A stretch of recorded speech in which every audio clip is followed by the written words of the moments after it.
જય હિન્દ મિત્રો, હું છું બીજલભાઈ. મારી યુટ્યુબ ચેનલ બીજલભાઈ ગુજરાતી બ્લોગમાં તમારું સ્વાગત છે. અને આપણે ભુજિયા ડુંગરની સફર ચાલુ છે. ત્યાં સામે જેલ છે અને સામે ભુજિયા દાદાનું મંદિર. આપણે ત્યાં જઈશું અને ભુજિયા દાદાનો ઇતિહાસ યા તો આ વિડીયોમાં આવતો યા તો બીજા વિડીયોમાં બતાવીશું.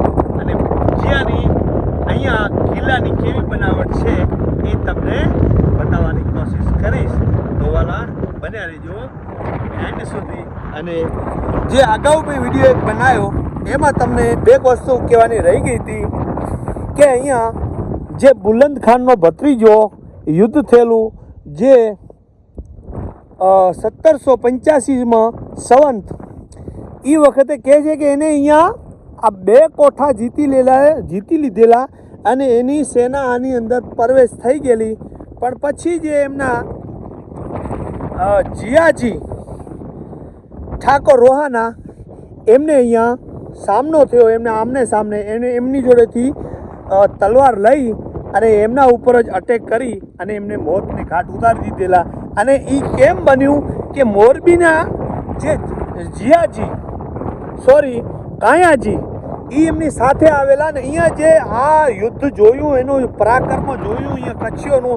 અને આ જે મંદિર છે ત્યાં નાગાબાઓ યુદ્ધ કરવા તૈયાર થઈ ગયેલા અને રોહાના ઠાકોર આવી ગયા. જીયાજી એને ખબર નથી. અને આ બધું દ્રશ્ય જોયું કાયાજીએ જે મોરબીના ઠાકોરે કે અહીંયા આપણું જીત થાય એવું નથી ને આપણે અહીંયા મરાઈ જશું. કહેવાય છે કે અડધું યુદ્ધ મૂકી અને એ ચાલી ગયેલા. એના થ્રુ જ એના વાકે કહેવાય તો કહી કે એ જે બુલંદ ખાનનો ભત્રીજો અહીંયા મરણો કેમ કે સેના ભાગવા માંડે બાકીના માણસો બિયાઈ જાય એટલે 2 કોઠા જીતેલા એ માણસ હારી ગયો અને મરણ પામ્યું. કચ્છમાં અહીંની જીત થયેલી કોની? કચ્છ રાજવીની. અને એ કાયમી માટે એ કરું ગ્રાવ અહીંયા આવેલા છે 400 કિલોમીટરથી. અને એના ભત્રીજાને કાયમી માટે અહીંયા મૂકી ત્યારે પ્રાણ પંખી ઉડી ગયા એટલે અહીંયા એ મરાણા. અને કાયમી માટે પછી બુલંદ ખાન એ હારીને ગયો. કહેવાય છે કે પછી ક્યારે યુદ્ધ નથી થયું એમ જાણવા મળ્યું. અને આવી રીતે હવે સામે આ કેવી રીતની બનાવટ છે એ તમને થોડીક બતાવું. સામે જેલ છે એ બતાવું. અને પછી આગળના વિડીયોમાં, લાંબો વિડીયો નહીં થાય તો આ વિડીયોમાં જ ભુજિયા દાદાનો ઇતિહાસ હું બતાવવાની કોશિશ કરીશ. તો મેં તમને અગાઉ બતાવ્યું મુજબ કે ભાઈ જે આખો ભુજનો કિલ્લો અલગ બનાવ્યો, આની અંદર માત્ર સૈન્ય જ રહેતું, બરાબર. એટલે આની અંદર કોઈ વસ્તી રહેતી નહીં. અલગ બનાવવાનો એટલે મહારાજા જે હતા એમને વિચારેલું કે ભાઈ અહીંયા કોઈ અન્ય નિર્દોષ માણસની કોઈ જાનહાનિ ન થાય એ પર્પઝથી બનાવેલું, બરાબર. તો હવે આ કિલ્લો આવી રીતે તૂટી ગયો છે થોડોક. જો ભૂકંપના ઝટકા ઝીલી શક્યો નથી. લાય થેલી પકડી લો. હા, અમારે પણ બીક લાગી રહી છે છોટું સાહેબને. તો અને બનાવટ કેવી છે તમને અહીંયાથી આઈડિયા આવી જશે. ખરેખર જીતનું કારણ ઘણા બધા હોય છે.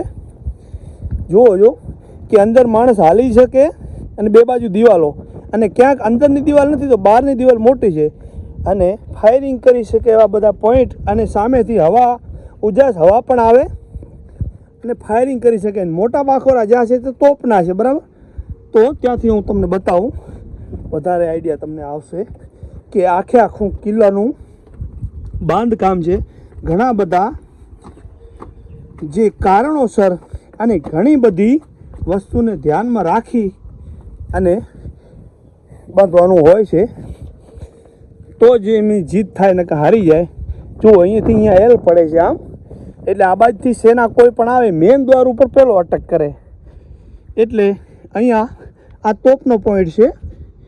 અને બતાવું તમને એવી રીતે આ બાજુ રામ આવી રીતે માણસ આ બાજુથી સેના આવી હોય તો અહીંયાથી એલ પડે છે, જેથી કરીને સેના અહીંયા થોડી બરભંગ થઈ જાય, બરાબર.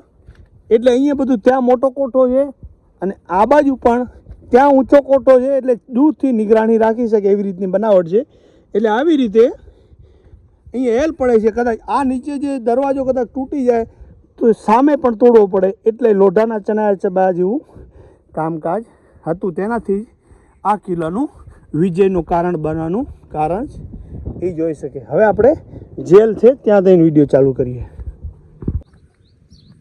હવે ત્યાંથી આપણે આવ્યા જોતા જોતા અને અહીંયા છે જેલ. જેલની ખરેખર એવી બનાવટ છે અત્યારે પણ આપણે જોઈએ ને તો આપણે અત્યારે પણ બી જઈએ. ઉપર શીલા ઢાંકેલી છે બરાબર. પછી નીચે જઈને જોઈએ અને હાવ નીચે જઈને પણ જોવા એવું છે. તો એ આખી બનાવટ અલગ તરહની જ છે. હવે આની નીચે જેલ છે. જુઓ જો કે ઉપર મોટી મોટી શીલા રાખેલી છે અને આ પથ્થર પાછા અહીંના જ છે. જુઓ જો અહીં તમને નહીં દેખાય, તિરાડમાંથી બતાવું, નહીં દેખાય. આવી રીતે મોટી મોટી શિલાઓ રાખી દીધી. અહીંયા એક બીજી કંઈ પણ હોવું જોઈએ શિલા જેવું.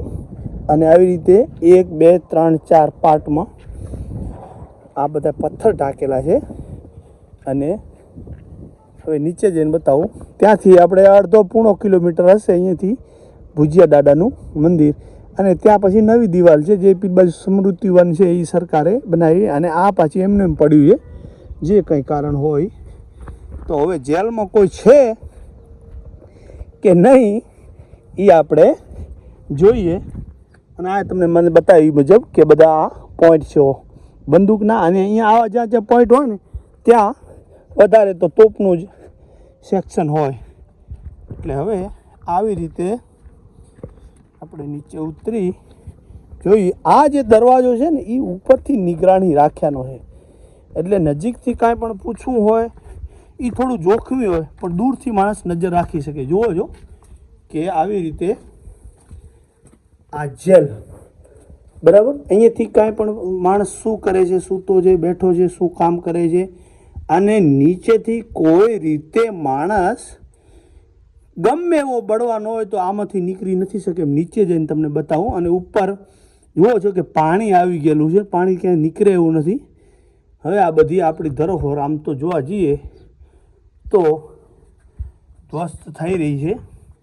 થોડીક જાળવણી જે તે કોઈ એને લાગતું વર્ગતું કરે તો સારું.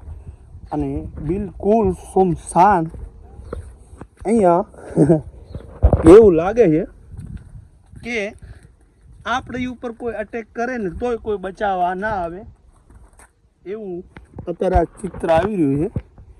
હવે જેલની નજીક જઈ રહ્યા છીએ. એ જ્યાં જ્યાં જેલ હોય ભગવાન છે ને આવી બનાવટ હોય છે. જોયું આ એક પણ નાની કાળી કોટડી હોય એવું લાગે છે.